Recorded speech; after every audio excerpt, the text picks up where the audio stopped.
പ്രിയ സജ്ജനങ്ങളെ, സാദരനമസ്കാരം.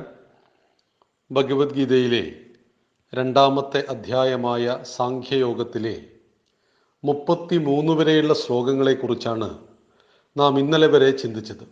ഇന്ന് 34-ാമത്തെ ശ്ലോകത്തെക്കുറിച്ചാണ് നമുക്ക് ചർച്ച ചെയ്യേണ്ടത്. ഭഗവാന്റെ ഉപദേശങ്ങളെ തുടരുകയാണ്. അകീർത്തി ചാഭിഭൂതാനി കഥയിഷ്യന്തി തേ വ്യയാം സംഭാവിതസ്യ ചാകീർത്തിർ മരണാദതിരിച്യതേ.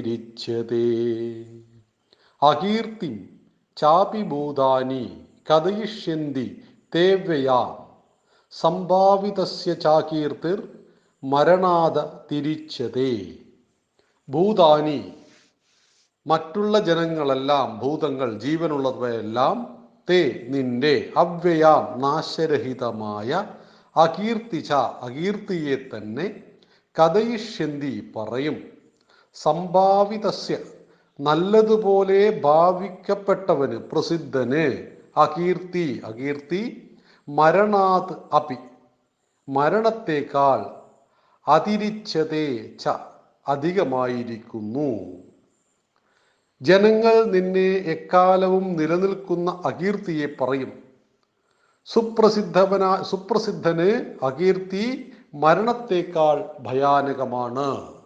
ഭഗവാൻ വളരെ താഴേക്കിറങ്ങി വന്നിട്ട്, അർജുനന്റെ തലത്തിലും താഴേക്കിറങ്ങി വന്നിട്ട് പറയുകയാണ്, അർജുന, ലോകം മുഴുവൻ ബഹുമാനിച്ച ഒരു വ്യക്തിയെ സംബന്ധിച്ച് അകീർത്തി മരണത്തേക്കാൾ ഭയാനകമാണ്. നമ്മുടെ എല്ലാം ദൈനംദിന ജീവിതത്തിലെ ഏറ്റവും പ്രസക്തമായ ഒരു സാമാന്യ ഉപദേശമാണ് ഭഗവാൻ നമുക്ക് ഈ 34-ാമത്തെ ശ്ലോകത്തിലൂടെ നൽകുന്നത്. സമാജത്തിൽ ബഹുമാനിക്കപ്പെടുന്ന ഒരു വ്യക്തി, അത് രാഷ്ട്രീയ രംഗത്താവാം, സാമൂഹിക സാംസ്കാരിക മേഖലയിലാവാം, നമ്മുടെ കുടുംബത്തിൽ തന്നെയാവാം, അദ്ദേഹത്തിന് സംഭവിക്കുന്ന ഒരു തെറ്റ് അത് അകീർത്തിയെ ഉണ്ടാക്കി വാർത്താമാധ്യമങ്ങളിലൂടെ, സോഷ്യൽ മീഡിയയിലൂടെ അത് പ്രചരിപ്പിക്കപ്പെട്ടു. ലോകം മുഴുവൻ ബഹുമാനിച്ച ഒരു വ്യക്തിക്കുണ്ടാകുന്ന അകീർത്തി അദ്ദേഹത്തിന് മരണത്തേക്കാൾ ഭയാനകമാകുന്നു എന്ന് മനസ്സിലാക്കുക. അതുകൊണ്ട് ഒരാൾക്കും അകീർത്തി ഉണ്ടാവരുത്. ഒരു ഓഫീസിൽ മാനേജർ എല്ലാവരെയും നന്നായി മുന്നോട്ട് കൊണ്ടുപോകുന്ന മാനേജിങ് കപ്പാസിറ്റിയുള്ള മനുഷ്യനാണ് എന്ന് ധരിക്കുക. വളരെ നന്നായിട്ട് ആ കമ്പനി മുന്നോട്ട് പോകുമ്പോൾ എല്ലാവരും മാനേജർക്ക് പ്രത്യേക സ്നേഹവും ബഹുമാനവും നൽകും. എന്നാൽ ഒരു ദിവസം ചെയ്യാൻ പാടില്ലാത്തതും പറയാൻ പാടില്ലാത്തതുമായ, മറ്റുള്ളവർക്ക് അംഗീകരിക്കുവാൻ കഴിയാത്ത ഒരു കാര്യം അദ്ദേഹത്തിൻ്റെ ഭാഗത്തുണ്ടായാൽ അത് അദ്ദേഹത്തിന് അകീർത്തിയാണ്. അതോടുകൂടി അദ്ദേഹത്തോടുള്ള മറ്റ് അവിടെയുള്ള സ്റ്റാഫിൻ്റെ മനോഭാവം മാറുന്നു, സമീപനം മാറുന്നു. വല്ലാതെ ആദരിച്ച് ബഹുമാനിച്ച ആ വ്യക്തി ആ ഒരു നിമിഷം കൊണ്ട് വളരെ താഴേക്ക് അധപ്പതിക്കുന്നത് കാണാം. ഇതുകൊണ്ടാണ് ബഹുമാനിക്കപ്പെടുന്നവർക്ക് അകീർത്തി മരണത്തേക്കാൾ ഭയാനകമാണ്. അതുകൊണ്ട് അകീർത്തിയെ ഉണ്ടാക്കുന്ന ഒന്നും ചെയ്യരുത്. ഭഗവാൻ അർജുനോട് പറയുകയാണ്, അർജുന, നീ ലോകം മുഴുവൻ അറിയപ്പെടുന്നത് എന്ത് പേരിലാണ്? നീ അറിയപ്പെടുന്നത് സന്യാസി എന്ന പേരിലല്ല, നീ അറിയപ്പെടുന്നത് നർത്തകൻ എന്ന പേരിലല്ല, ഗായകൻ എന്ന പേരിലല്ല, മറിച്ച് യോദ്ധാവ്, യുദ്ധവീരനാണ്. പരമേശ്വരനോട് പോലും യുദ്ധം ചെയ്തവൻ അർജുനൻ, പഞ്ചപാണ്ഡവരിൽ 3-ാമൻ, കീർത്തി കേട്ട ഗാന്ധീവം കയ്യിലുള്ളവൻ. ഇതൊക്കെയാണ് നിന്റെ കീർത്തി. അങ്ങനെ ലോകം മുഴുവൻ വില്ലാളി വീരൻ എന്ന രീതിയിൽ നിന്നെ അംഗീകരിച്ചിരിക്കുന്നു. പക്ഷെ ഇവിടെ നീ യുദ്ധത്തിൽ നിന്നും ഒളിച്ചോടിയാൽ അകീർത്തി നിനക്കുണ്ടാകുന്നു. മാത്രമല്ല, ആ അകീർത്തിക്ക് കാരണം എന്താ? നിന്റെ ഈ വിശാല മനസ്സ് എന്നൊന്നും ആരും പറയില്ല. യുദ്ധമുഖത്ത് നിന്ന് ഒളിച്ചോടുന്നവനെ ഭീരു എന്നാണ് ലോകം വിളിക്കുന്നത്. കാരണങ്ങൾ പലതുണ്ടാവാം. നിനക്ക് നിന്റെ മനസാക്ഷിയെ ബോധിപ്പിക്കുവാനും എന്നെ ബോധിപ്പിക്കുവാനും കാരണം പലതും ഉണ്ടാവാം. പക്ഷെ ലോകമത് വിശ്വസിക്കില്ല. രാമൻ സീതയെ കാട്ടിൽ ഉപേക്ഷിച്ചു. എന്തുകൊണ്ട്?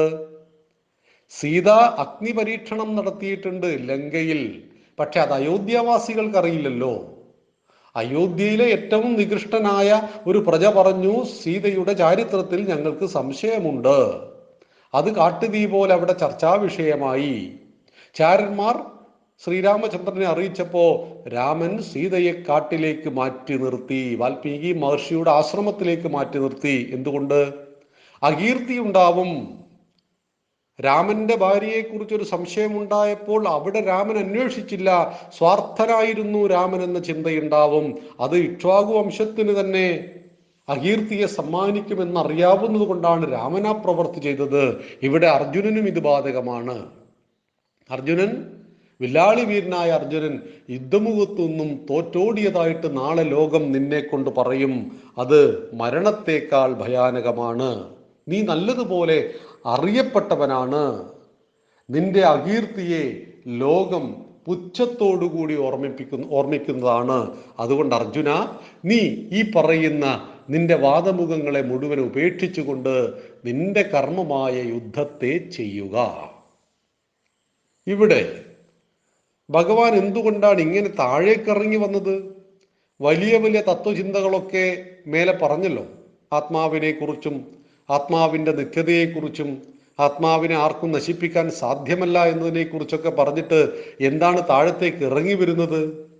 ഒരു അധ്യാപകൻ ക്ലാസ് മുറിയിൽ വലിയ വലിയ തത്വങ്ങളെല്ലാം പഠിപ്പിച്ചു കൊണ്ടിരിക്കെ ചില ഉദാഹരണങ്ങൾ പറയാറില്ലേ? ചില കഥകളായിരിക്കും, അത് ചില തമാശകളായിരിക്കും. എങ്കിൽ ആ പഠിച്ച കാര്യം വളരെ പെട്ടെന്ന് കുട്ടിയുടെ മനസ്സിൽ, വിദ്യാർത്ഥിയുടെ മനസ്സിൽ ഉറച്ചു നിൽക്കും. ഇതേ പ്രവൃത്തിയാണ് ഭഗവാനും ചെയ്യുന്നത്. വലിയ വലിയ തത്വങ്ങളിലേക്ക് പതുക്കെ അർജുനനെ ഉയർത്തിക്കൊണ്ടുവന്നപ്പോ അർജുനനേക്കാൾ താഴേക്ക് താണിട്ട് വീണ്ടും ഉയർത്തുകയാണ് അർജുനനെ. അർജുനനോട് പറയുന്നു, അർജുന, ഞാൻ ഇന്നേ കാര്യങ്ങളൊക്കെ പറഞ്ഞു, പക്ഷേ നീ ചിന്തിക്കുക, ആത്മാവിൽ നീ വിശ്വസിക്കുന്നില്ലെങ്കിലും ഇവരെയൊന്നും കൊന്നാൽ പാപമില്ല. ഇന്നല്ലെങ്കിൽ നാളെ നശിക്കുന്നതാണ് ഈ ദേഹം. സാമാന്യ ദേഹത്തെക്കുറിച്ചും ഭഗവാൻ അവിടെ പറഞ്ഞിട്ടുണ്ട്. പിന്നെ ഘട്ടമായിട്ട് വന്നിട്ട് ഈ 34-ാമത്തെ ശ്ലോകത്തിൽ പറയുന്നത്, ലോകം മുഴുവൻ ബഹുമാനിക്കുന്ന നിനക്ക് അകീർത്തി ശരിയല്ല. അകീർത്തി ഉണ്ടാക്കുന്നു യുദ്ധത്തിൽ നിന്നും നീ പിന്തിരിഞ്ഞോടുന്നത്. സ്വധർമ്മം അനുഷ്ഠിക്കേണ്ടത് ഓരോ വ്യക്തിയുടെയും കടമയാണ്. ആ കടമയെ ചെയ്യാതെ ന്യായീകരണങ്ങൾ പറഞ്ഞുകൊണ്ട് കടമയിൽ നിന്നും ഒളിച്ചോടുന്നവൻ സ്വധർമ്മത്തിൽ മൂല്യബോധത്തെ കാണാത്തവനാണ്. അങ്ങനെ ലോകം മുഴുവൻ ആദരിക്കപ്പെട്ട വ്യക്തിയായ നിനക്ക് അകീർത്തി ഉണ്ടാക്കും. ആ അകീർത്തി മരണത്തേക്കാൾ ഭയാനകമാകുന്നു. അതുകൊണ്ട് അകീർത്തിയെ സമ്പാദിക്കുവാൻ പാടില്ല അർജുന, നീ യുദ്ധം ചെയ്യുക എന്ന് ഭഗവാൻ അർജുനനെ ഓർമ്മിപ്പിക്കുന്നതാണ് ഈ 34-ാമത്തെ ശ്ലോകം. 35-ാമത്തെ ശ്ലോകത്തെക്കുറിച്ച് നമുക്ക് സമഗ്രമായിട്ട് നാളെ ചർച്ച ചെയ്യാം. നന്ദി, നമസ്കാരം, വന്ദേ മാതരം.